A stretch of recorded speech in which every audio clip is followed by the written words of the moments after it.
there's a major housing crisis, not just here, across the entire country, but especially here.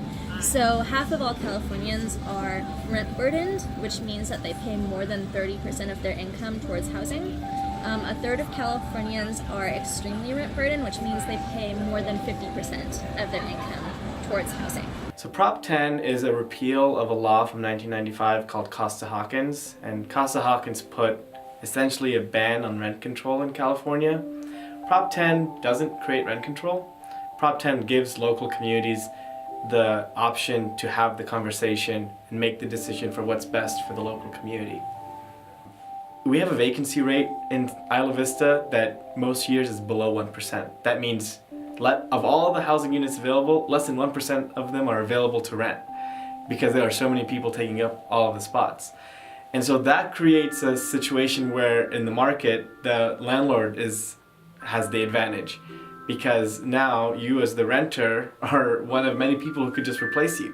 So the landlord has more incentive to move lower paying renters out in favor of higher paying renters. And so the housing crisis is causing widespread gentrification, putting families on the street. These increases are pushing people out of their homes, so we're seeing a lot of folks move from Santa Barbara up to Lompoc or down to Ventura or just out of the area completely. This is causing issues.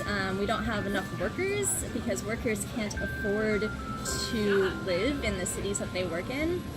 In the past 6 years, we've seen our Latinx population decrease by 24%. Sociology racialized class relations. Why is it a class issue? There's a class of property owners, they own all the housing, and behind them are the banks, etc.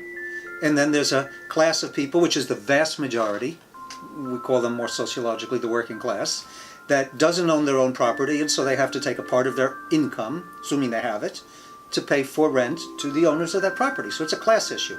But this class issue is racialized, meaning that while there are poor whites that cannot afford rent and that are homeless and so forth, disproportionately it impacts Latino communities and black communities in California. So it is a class issue and a poor people's issue, which has this major racial dimension too, right? So this is an issue of social justice, and it's also an issue of racial justice. Students are increasingly experiencing impoverishment, conditions where you can't even study at the university. I have students that can't buy their books. Students at the University of California campuses are malnourished. You have to decide, should I pay my rent? Should I buy my books? Should I eat today, right? And so absolutely, this is going to benefit the majority of students. Well, rent control is banned in California effectively, and there's nothing we can do on the local level to change that. So Prop 10 is what people can do today to start fixing the problem. In the future, we're going to want to see an America where housing is a right to all, and someone's right to housing is more important than someone else's desire to make a profit.